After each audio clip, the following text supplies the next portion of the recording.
Qué bueno tenerles, hermanos, en la casa del Señor esta preciosa mañana. ¿Cuántos estamos contentos de estar acá, hermanos? Amén. Diga el de la par suya, hermano, qué bueno verle en la casa del Señor.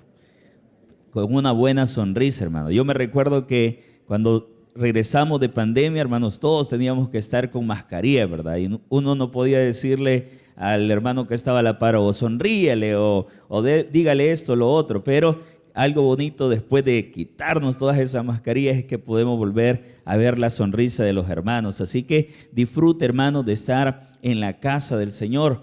Alguien me preguntaba una vez, ¿por qué hay necesidad de ir a la iglesia? ¿Por qué yo no puedo adorar a Dios en mi casa? Yo puedo, ¿verdad?, leer la palabra de Dios en mi casa, acostadito, sentadito, con un buen café, ¿verdad? Me decían, yo puedo orar en mi casa también, que es lo que se hace en la iglesia. Puedo cantar alabanzas también, que es lo que se hace en la iglesia. Y yo le digo, sí, pero hace falta algo bien importante. ¿Y qué es eso, hermano? La comunión entre los hermanos en Cristo. Así que por eso es bueno estar en la casa de Dios. Por eso cuando usted venga, hermano, salude. Cuando usted venga, reuniones que nosotros tenemos, la coinonía que puede haber entre nosotros, la unidad dentro de los cristianos. Así que vuélvale a decir el de la par suya, qué bueno tenerte aquí, dígale. Bien, hermano, vamos a ir a la palabra del Señor. Busque, por favor, y cuando usted lo tenga, se va poniendo en pie, por favor, y busque el capítulo número 4. Efesios capítulo 4, versículos del 1 al 3.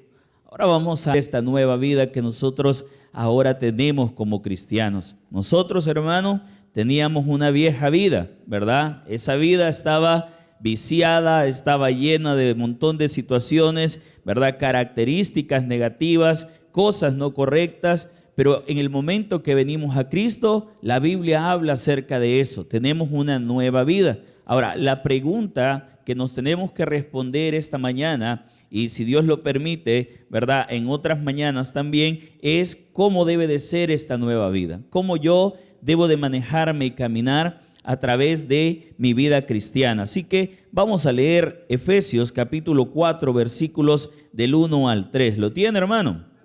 Amén. Vamos a leer la palabra del Señor. Yo pues, preso en el Señor, os ruego que andéis como es digno de la vocación con que fuisteis llamados, con toda humildad y mansedumbre, soportándoos con paciencia los unos a otros en amor, solícitos en guardar la unidad del Espíritu en el vínculo de la paz. Vamos a orar. Padre, gracias te damos, Señor, por esta mañana hermosa que tú nos has regalado.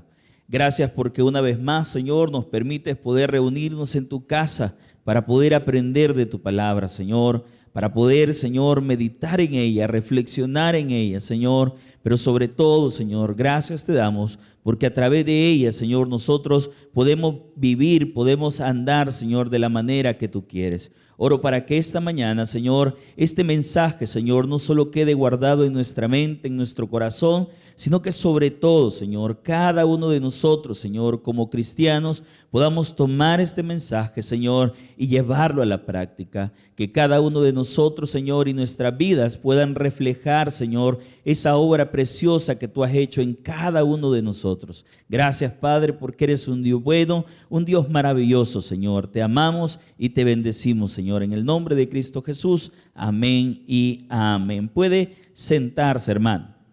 Bien, hermanos, quiero hablarle un poquito acerca de contexto de esta carta a los Efesios, hermano, porque esta carta a los Efesios, hermano, es una de las cartas más preciosas y maravillosas que nosotros podemos encontrar en la palabra del Señor. A mí me encantan mucho las cartas del apóstol Pablo, me encanta estudiarlas. De hecho, he estado dando varios estudios en nuestra iglesia con respecto a las cartas del apóstol Pablo. Pero esta carta a los Efesios, hermano, es una carta especialmente, hermano, maravillosa. Incluso algunos estudiosos, hermano, le han llegado a llamar la reina de todas las epístolas, o sea, la reina de todas las cartas. Y esto es, hermano, porque cuando uno empieza a estudiar la carta a los Efesios, uno se da cuenta, hermano, de esa obra tan maravillosa que Cristo ha hecho en la vida de las personas. De hecho, el punto central de la carta a los Efesios es hablar sobre eso, sobre la obra de Cristo en la iglesia. Entonces, esta carta, hermano, es una carta que yo de verdad le motivo y le invito para que usted la pueda empezar a estudiar y a leer en su casa, porque desde los primeros versículos, hermano, está llena de un contenido, hermano, maravilloso para cada uno de los cristianos.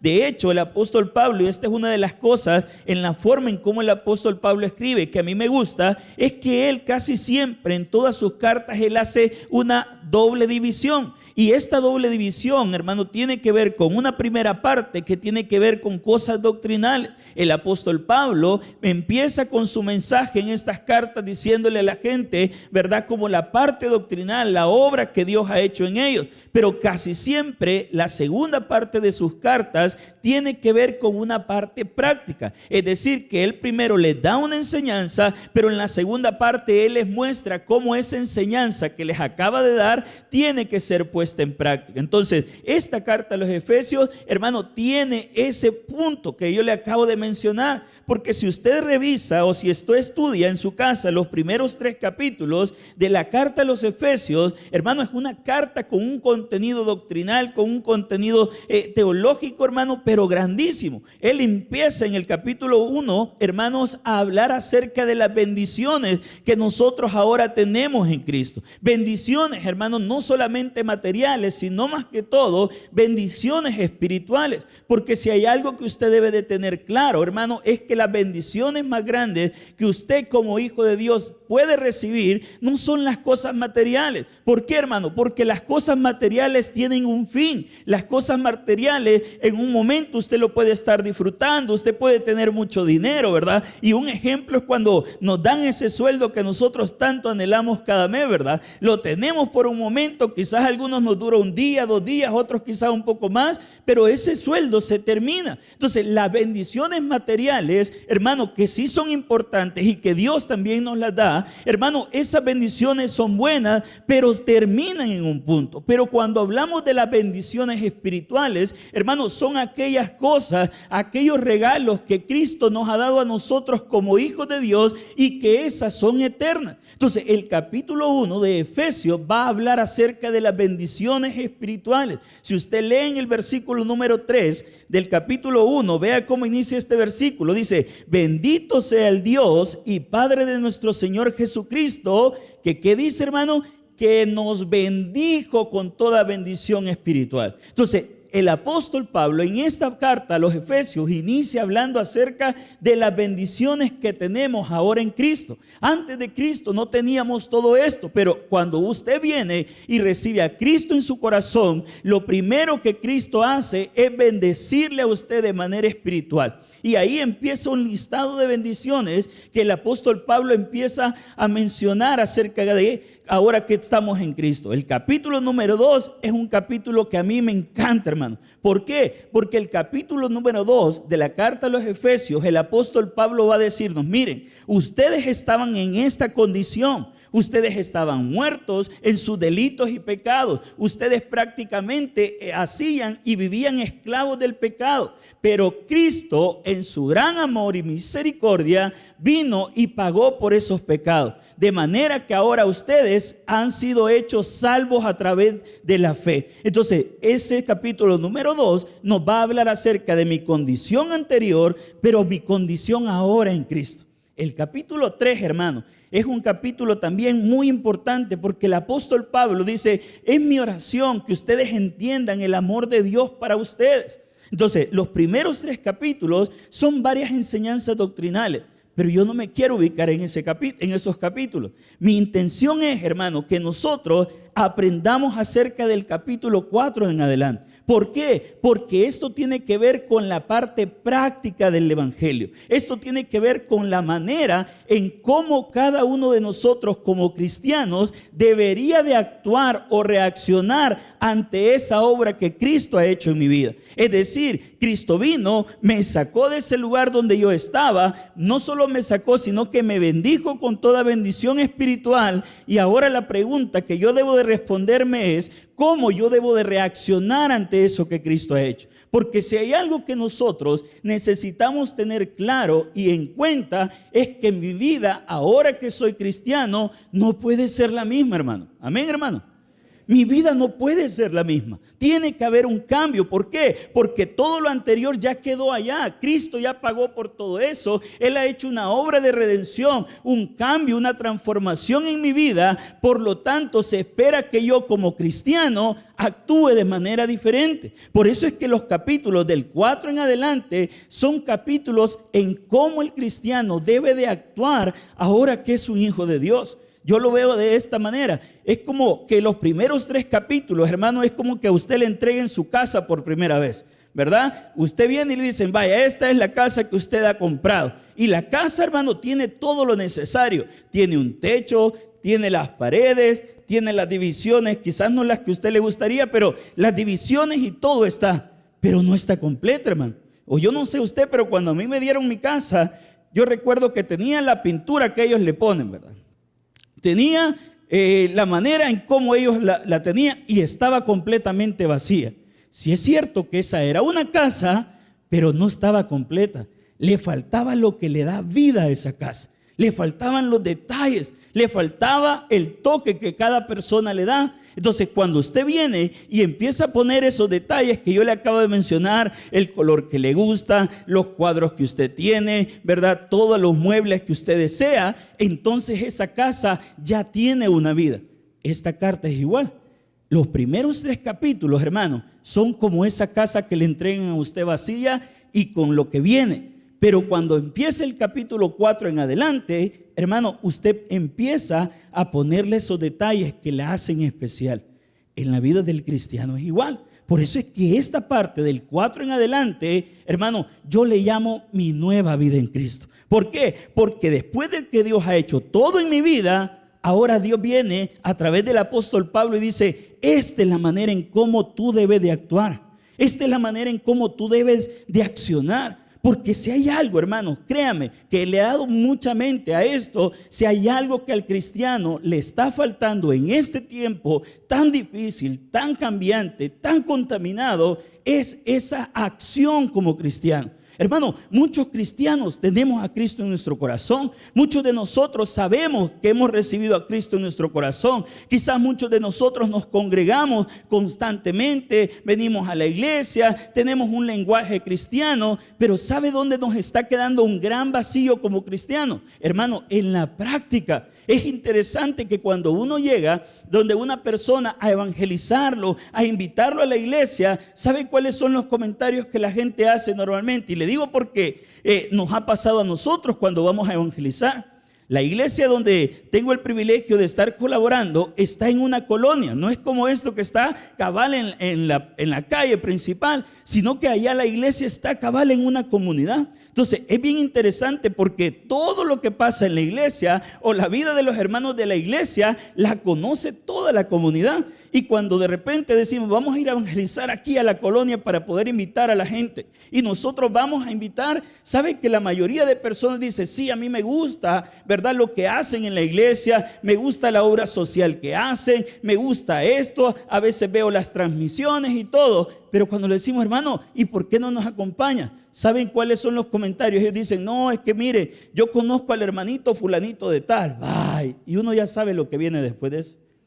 Y fíjese que usted no sabe cómo grita en su casa. Y viera las palabrotas que le dice a sus hijos. Y viera cómo actúa con esto. Y viera, ¿por qué, hermano? Porque la gente siempre está pendiente en la conducta del cristiano. Por lo tanto, como cristianos necesitamos entender que el evangelio no solo debe de estar acá, sino que debe de convertirse en una práctica para nosotros. Entonces el apóstol Pablo en esta carta va a empezar a mostrar cómo debe de ser ese actuar de cada cristiano en su vida diaria. Mire lo que dice el capítulo 4, porque aquí está la primera característica que debería de demostrar el cristiano ahora que está en Cristo. Capítulo 4, versículo 1 dice, yo pues, preso en el Señor, porque el apóstol Pablo está en la cárcel al escribir esta carta, por eso menciona esto, dice, yo pues preso en el Señor os ruego. Esta es una exhortación del apóstol Pablo. como un buen pastor que Él es. Él viene y dice: hermanos míos, yo quiero que ustedes actúen de esta manera. Y vea lo que dice: yo pues, preso en el Señor, os ruego que andéis como es digno de la vocación con que fuisteis llamados. Esta palabra, hermano, que andéis, o esta referencia, hermano, lo que quiere decir el apóstol Pablo es: hermanos, lo que quiero de cada uno de ustedes, a lo que les motivo yo, a lo que les exhorto yo, es que ustedes caminen y anden como verdaderos cristianos que son. Mire qué interesante, hermano. El apóstol Pablo ya les dijo todo lo que Dios ha hecho por ellos. Ahora Pablo viene y va a hacer un cambio y dice: hermanos, después de haberles dicho todo esto, lo que yo les exhorto a ustedes, lo que quiero animarles a ustedes, a lo que quiero motivarles a ustedes, es a que anden y vivan como verdaderos cristianos. En otras palabras, Él les está diciendo: quiero que todo lo que han aprendido ahorita, todo lo que ustedes aprenden en la iglesia, ustedes vayan y lo pongan en práctica en sus lugares donde ustedes se manejen. Hermano, y esto es lo que necesitamos hacer. Cada uno de nosotros necesitamos llevar la iglesia también afuera, a nuestras casas, hermano. Necesitamos llevar lo que aprendemos en la casa del Señor, llevarlo a nuestras familias. Por ejemplo, hermano, escuché que el pastor Eric decía: mañana hay culto de familia. Hermano, no se lo pierda. ¿Por qué? Porque usted viene a este lugar, ¿verdad?, a llenarse de lo que Cristo quiere, para luego usted irlo a poner en práctica. Yo siempre lo he dicho, hermano, lo sostengo, lo mantengo y se lo enseño a la gente. Y es que si nosotros hiciéramos o viviéramos conforme a lo que la palabra de Dios dice, hermano, no se imagina de cuántas cosas o problemas o situaciones difíciles nosotros nos evitáramos. Si nosotros atendiéramos al llamado que la palabra de Dios constantemente nos hace a nosotros, hermano, nos evitaríamos tantos dolores de cabeza. ¿O no le ha pasado a usted que de repente se mete en una situación o está en medio de un problema y usted dice: ¿por qué no pensé antes en esto? ¿Por qué no hice esto? O de repente usted está metido en algo y escucha un sermón y dice: si hubiera sabido esto antes. ¿Sabe, hermano? Eso es lo que Dios quiere que hagamos.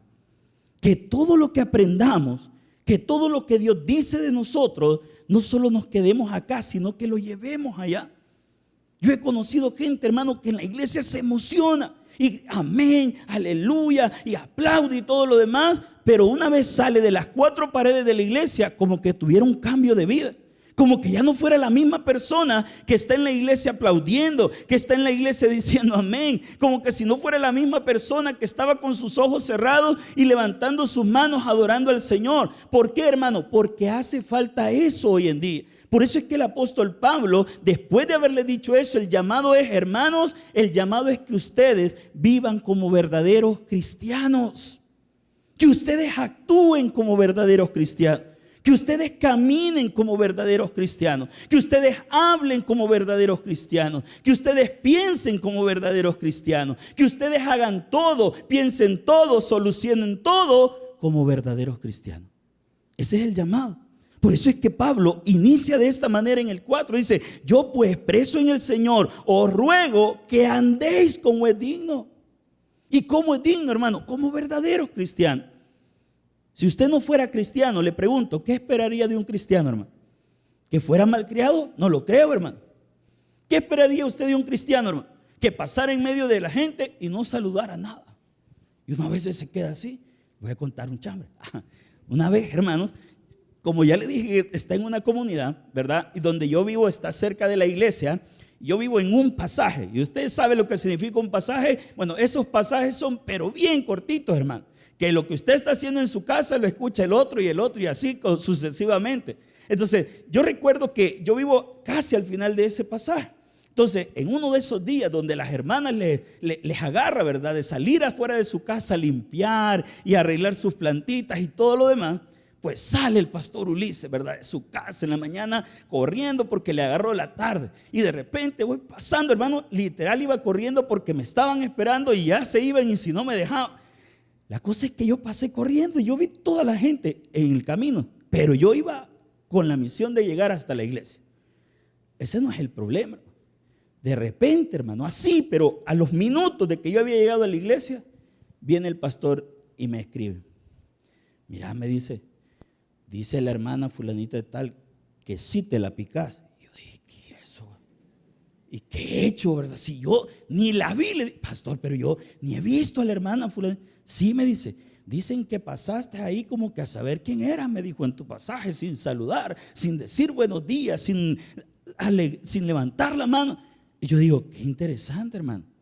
¿Por qué? Míreme la seña. Porque la gente está pendiente de cada cristiano. Usted no se da cuenta, hermano, pero la gente que vive a su alrededor está viendo cómo usted actúa. Es más, su propia familia está pendiente de cómo usted actúa. Por eso es que el llamado y la exhortación al inicio de la parte práctica de la carta es: anden como verdaderos cristianos. Pablo le dice a estos hermanos, porque eran hermanos como usted y como yo, mire lo que él dice, anden como es digno de la vocación con que fueron llamados. Compórtense, vivan, hagan como un verdadero cristiano.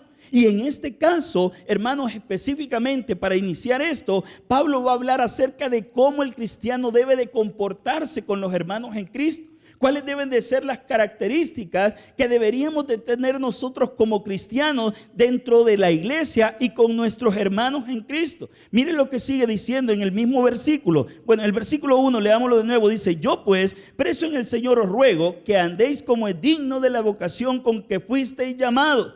Y aquí empieza a mencionar las virtudes que debemos de tener. ¿Cuáles son las características que nosotros debemos de tener como cristianos?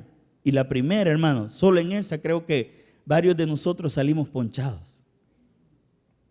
Cuando yo estaba estudiando esto, yo digo, Señor, qué difícil. Porque cada característica, hermano, que viene de aquí en adelante, tiene que ver con matar quien yo soy. Y qué difícil, hermano, es dejar lo que yo soy, lo que yo creo, lo que yo me considero, por hacer lo que Dios quiere. Pero si somos verdaderos cristianos, hermano, tenemos que trabajar en esto, porque esto es un verdadero cristiano. Un verdadero cristiano no es andar una Biblia grandota como la que yo ando. Un verdadero cristiano no es estar ni siquiera en un ministerio como los que estamos. Un verdadero cristiano ni siquiera se refleja, hermano, en andar una camisa que diga 100% Taber. Un verdadero cristiano ni siquiera es alguien que se para a predicarle a otros. No, ¿sabe dónde se mira el verdadero cristiano, hermano? En sus frutos, en su actuar, en su conducta, en su forma de ser con las demás personas. Por eso es que vienen acá estas características que tienen que ver con la manera como yo debo de vivir. Y la primera, vea lo que dice el 2, con toda, ¿qué dice, hermano? Humildad. Diga el de la par suya, por favor, hermano, tenemos que ser humildes, dígale. Es más, dígale, si somos cristianos, tenemos que ser humildes. Hermano, esta es la primera característica que Pablo viene y dice, hermano, ustedes tienen que vivir, andar, ya le dije, como verdaderos cristianos. ¿Y cómo es, Pablo, que nosotros debemos de andar? Ok, él viene y le dice, hermanos, la manera en cómo anda un verdadero cristiano, cómo se maneja un verdadero cristiano, primero es con humildad. Hermano, y esto es difícil. ¿Por qué, hermano? Porque la humildad, escuche bien, y yo lo escribí, se lo quiero leer textualmente, lo que yo puse por acá. Dice, la humildad, hermano, tiene que ver, escuche, la humildad tiene que ver con ese sentimiento de total dependencia de Dios y todo lo contrario al orgullo. Humildad es cuando usted sabe, hermano, que somos necesitados de Dios. A veces, hermano, nosotros quizás no se lo decimos a Dios, no le decimos a Dios, Dios, yo no necesito de ti, yo puedo. No, pero en mis acciones yo estoy haciendo eso también. Cuando yo vengo y trato de tomar mis propias decisiones sin consultarle a Dios, yo no estoy dependiendo de Dios. Cuando yo vengo y en vez de buscar una solución a través de lo que dice la palabra de Dios a mis problemas, hermano, yo estoy diciéndole a Dios, yo puedo solo. Cuando usted quiere hacer todas las cosas en su vida conforme a sus capacidades, a su inteligencia, a su dinero, hermano, usted le está diciendo a Dios, Dios, yo no te necesito.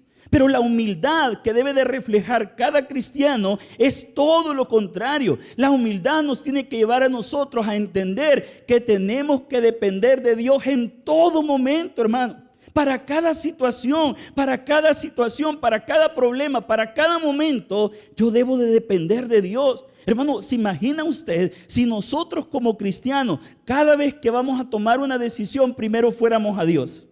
Señor, mira, está bien que le grite de esta manera a mi esposo o a mi esposa. ¿Se imagina eso, hermano? Está bien, Señor, que yo venga y haga esto con la persona que yo estoy haciendo este negocio. Señor, está bien que yo venga y reaccione de esta manera. Hermano, nosotros nos evitaríamos de tantos problemas si hiciéramos eso. Si cada día de nuestra vida fuéramos humildes y aprendiéramos a depender de Dios, hermano, nos evitaríamos tantas situaciones. Por eso es que Pablo viene e inicia diciéndole: ustedes tienen que vivir como cristianos y para eso vivan con humildad. Sean humildes. Dependan de Dios. Y no solo eso, sino que la humildad también es aceptar, hermano, mis diferencias, mis dificultades. Humildad es cuando yo acepto que no lo sé todo, hermano. Yo no sé si usted se ha topado con gente que cree saberlo todo, hermano. Yo le llamo a estos todólogos. ¿Por qué? Porque todo lo saben. Mira, fíjate, no, yo sé cómo es esto. Mira, fíjate, no, yo también sé. Mira, no, si yo sé cómo es esto, hermano, yo te puedo ayudar. Hermano, esa gente cree saberlo todo y esa gente no es humilde. Pero a veces nosotros nos comportamos así también. A veces nosotros no aceptamos nuestras dificultades, nuestras diferencias, no las aceptamos. No aceptamos nuestras debilidades, ni ante Dios ni ante las personas. Nos cuesta ir delante de alguien y decirle: perdóname, yo la regué. Y eso es humildad. El cristiano no tendría que tener problema con pedir perdón cuando sabe que él ha fallado. Pero los cristianos, hermanos, somos los que más nos la picamos y decimos: no, yo cómo vas a creer que le voy a andar pidiendo perdón o disculpas a esa persona. ¿Sabe qué he aprendido yo, hermano? Que uno hay que pedir disculpas aun cuando uno no ha hecho nada. ¿Sabe por qué? Porque usted se está mortificando mientras no lo haga y el otro está bien tranquilo. Yo le digo a uno: mira, anda y pedí perdón aunque vos no le has hecho. Uno dice: pero es que yo no le hice nada. Uno dice: pero sí, anda, hombre, ¿qué perdés con ir a pedir perdón? Lo único que vas a perder es bueno de perder. ¿El qué es eso? El orgullo. ¿Por qué? Porque el orgullo no sirve en el cristiano. El orgullo, hermano, no tiene que ser una característica que esté en la vida del cristiano. Y si usted o yo somos orgullosos, necesitamos poco a poco empezar a trabajar en quitar eso, porque el orgullo, escuche bien, nos aparta del Señor, porque a Dios no le agrada el orgulloso. Es más, ¿qué dice la Biblia con respecto al orgulloso, hermano? Al que se enaltece y al que se cree esto y lo otro. ¿Sabe qué dice? Hermano, dice un texto en la Biblia que Dios abate al orgulloso. ¿Y sabe qué significa abatir, hermano? Significa tirar. ¿Por qué? Porque a Dios no le gusta que como cristianos, teniéndolo a Él en el corazón, nosotros seamos orgullosos. No, lo que Pablo pide, y es más, lo que Dios quiere de cada cristiano, es que vivamos y seamos humildes. Decía un autor por ahí, hablando de la humildad, dice: el que no es humilde lo que hace es ver hacia abajo. ¿Por qué? Porque él se cree en la cima. Y él mira a todos y dice: ¿yo cómo vas a creer que yo me voy a humillar a ser como él?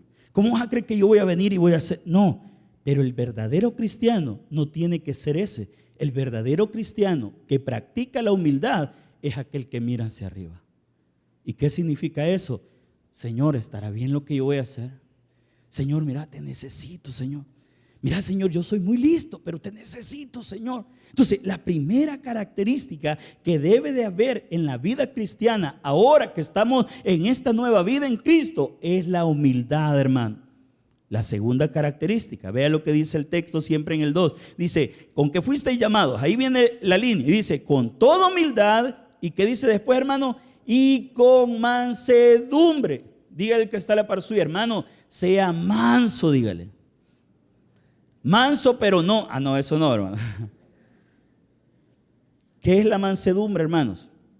La mansedumbre, se lo voy a leer acá textualmente como lo he escrito, es la capacidad de demostrar, escuche, inconformidad ante las injusticias para con otros, pero al mismo tiempo no deja que ese sentimiento lo maneje o lo supere. Eso es la mansedumbre. La mansedumbre es tener ese carácter en el que si hay una injusticia, entonces usted no debe de quedarse tranquilo, porque eso nos convertiría en no manso, sino en... Porque usted dice: está aguantando, me pegan y todo lo demás, o veo que les están dañando. No hay problema, yo soy cristiano. Hermano, eso no es ser cristiano. Le voy a contar otro chambre. No es ser que me escuchen. Miren, en la iglesia tenemos una hermana. Esta hermana la amamos, hermano. Créame, en el Señor se lo digo, la amamos a este hermano, porque tiene un carácter tan manso, hermano, que a veces se convierte en lo contrario a manso. Mire, hermano, siempre que va a hacer algo, así llega. Hermano, mire, me puede, y así yo digo, hermana, le digo, ¿y por qué viene así? Como que nosotros vamos a saber qué va. Y de repente va donde otro hermano y otra vez así, hermano, mire, ¿cree que usted? Yo le digo, no, hermana, mire, hermana. Y un día ya, que llegué a un punto en el que ya no me parecía verla así. Le digo, hermano, venga para acá. Mire, hermana, usted no tiene por qué llegar así. Si usted necesita un favor, usted llegue tranquilamente, vea a los ojos a la persona y le dice, mire, hermano, necesito tal cosa. Pero lo que demuestra una persona así, me dice, es que la Biblia dice que hay que ser mansos y humildes. Y yo le digo, hermano, eso no significa nada de eso. Eso es otra cosa. Entonces, la mansedumbre, hermano, no tiene que ver con el hecho de que nosotros solo estemos como recibiendo, como aguantando y viendo que los demás están sufriendo y nosotros no decir nada. No, la persona mansa es aquella persona que ante las injusticias no se queda callada, ante las injusticias que hacen ante los demás. Ellos vienen y se oponen ante eso. Pero una persona mansa es aquella que no se deja dominar por sus sentimientos. ¿Sabe que en el griego esta palabra tiene un uso? Porque el griego es como el original de esto. Y es como cuando a un animal que es, salvaje, lo domestican. Eso es la mansedumbre. Esa es una forma en cómo se explica la mansedumbre. Es como que esos caballos, ¿verdad? Yo a veces he visto en la televisión esos caballos que andan ahí, son salvajes, hermano. Pero de repente viene alguien que tiene el valor, se sube a él, le pone un volado, ¿verdad? El bozal ahí y todo lo demás. Y poco a poco lo va amansando hasta dejarlo bien tranquilo. Pues el cristiano, hermano, está llamado a ser una persona mansa. ¿Qué dijo Jesús, hermano? Sean, ¿qué dijo? Mansos y humildes como yo. ¿Por qué, hermano?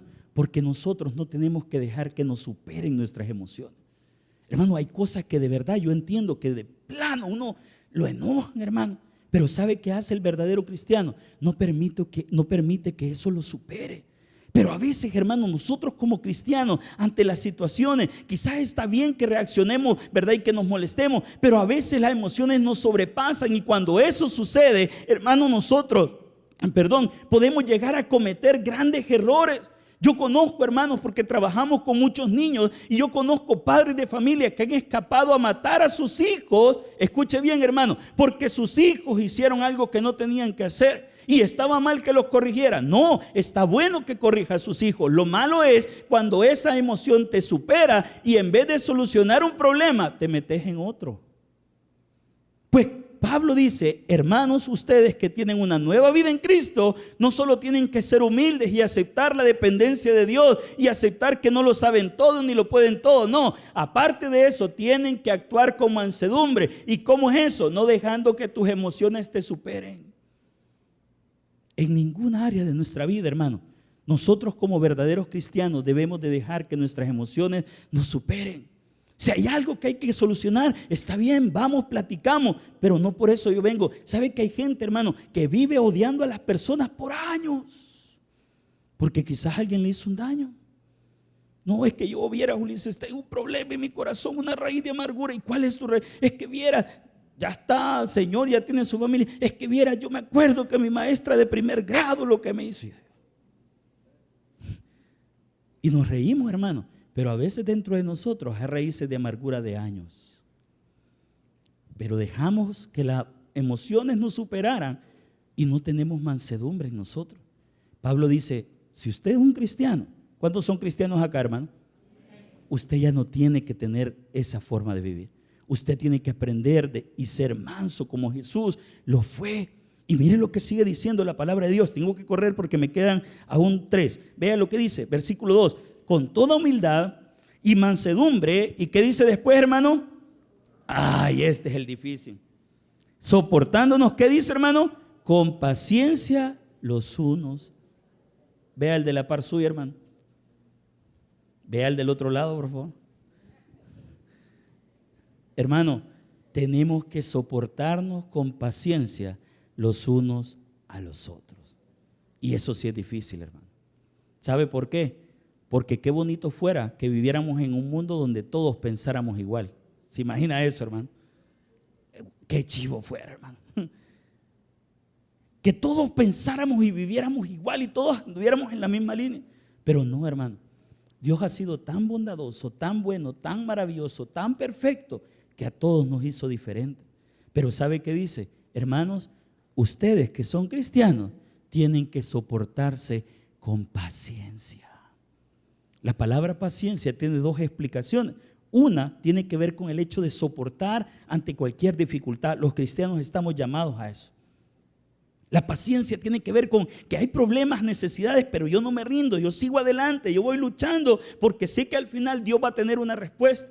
Pero la paciencia en la Biblia también se usa para hablar acerca de tener paciencia para con mis hermanos. ¿Por qué, hermano? Porque vivimos en un mundo totalmente diferente, donde cada uno de nuestros hermanos en Cristo, aunque nos une Cristo, pensamos diferente. Pero ¿qué voy a hacer yo, hermano? Si la hermana piensa diferente a mí, ¿me voy a enojar con ella? ¿Le voy a ultrajar o le voy a decir algo? No, hermano, yo tengo que respetar a mi hermano. Si es cierto que, mire, hermano, hay algunos que de verdad como que se ganaran, ¿verdad? Ese premio o esas ganas de que uno los exhortara como debería de ser. Pero no, hermano. Si somos verdaderos cristianos, eso ya no se puede, hermano. Yo estoy estudiando la carta a los Corintios en la iglesia. Mire, hermano, uno de los problemas que tenía esta iglesia era una iglesia, pero wow, hermano, en cuanto a dones. Pablo le dice, wow, yo estoy agradecido con Dios por la riqueza de dones que hay en ustedes. Ustedes tienen dones de ciencia, un don de conocimiento, o sea, tantas cosas buenas. Pero ¿sabe cuál era el problema de esta iglesia? Uno de tantos, era que había división dentro de la iglesia. Los hermanitos en la iglesia, dice Pablo, unos dicen que siguen a este, otros siguen al otro. Y en la misma iglesia había llegado al punto de la división que había contienda dentro de la iglesia. ¿Y esto qué quería decir? Que los hermanos estaban pleitados entre ellos, que los hermanos no respetaban la opinión del otro. En otras palabras, estos, aunque decían ser cristianos, no estaban viviendo como cristianos. ¿Por qué? Porque el verdadero cristiano trabaja en soportar con paciencia los unos a los otros. Vea el de la par suya otra vez. Él es un hijo de Dios como usted, comprado con la misma sangre que usted ha sido comprado. Por lo tanto, ¿qué debo de hacer yo, hermano? Amarlo. Y aquí viene el otro punto, porque ya tengo que terminar. Vea lo que dice el 2. Con toda humildad y mansedumbre, soportándonos con paciencia los unos a otros. ¿En qué dice, hermano? En amor. ¿Y qué es el amor en la Biblia, hermano? O este tipo de amor específicamente tiene que ver con un amor sacrificial, con un amor que no depende de lo que mi hermano haga. Si usted me hace un mal a mí, yo no por eso voy a dejar de amarle a usted. No, yo voy a mostrarle mi amor a usted haciendo lo correcto, andando bien, haciendo esto o lo otro. ¿Por qué? Porque soy un verdadero cristiano. Hermano, esta es la práctica cristiana. Si usted se ha dado cuenta, cada punto no tiene que ver con esto, tiene que ver con esto, hermano. ¿Por qué? Porque el verdadero cristianismo no se debe de quedar acá, sino que debe de actuar. ¿Cuál es el ejemplo más grande? Jesús. ¿Cómo ve a Jesús usted, hermano? Cuando usted lee los evangelios, ¿a dónde ve a Jesús usted? En el templo leyendo la escritura. ¿Verdad que no, hermano?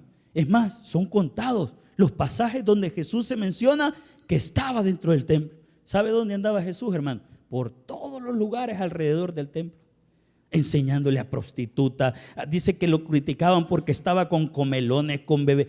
Hermano, ¿por qué? Porque él estaba llevando el evangelio a la práctica. Y estas características tienen que ver con eso, con ser cristianos, que no solo son cristianos aquí, ni de apariencia, sino de acción.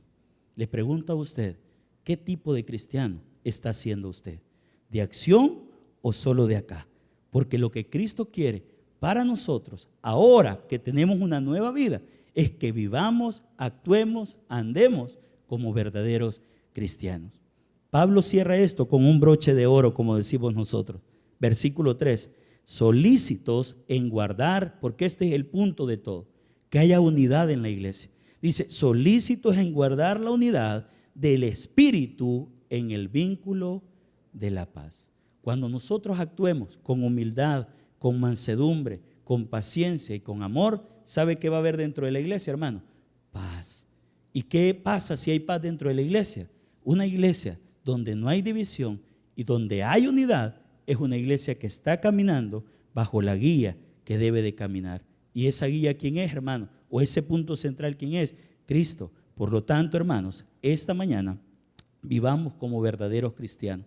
¿Cómo es eso, hermano? Con humildad, con mansedumbre, soportémonos con paciencia y amémonos unos a otros, porque eso es lo que hace un verdadero cristiano. Dele un buen aplauso al Señor.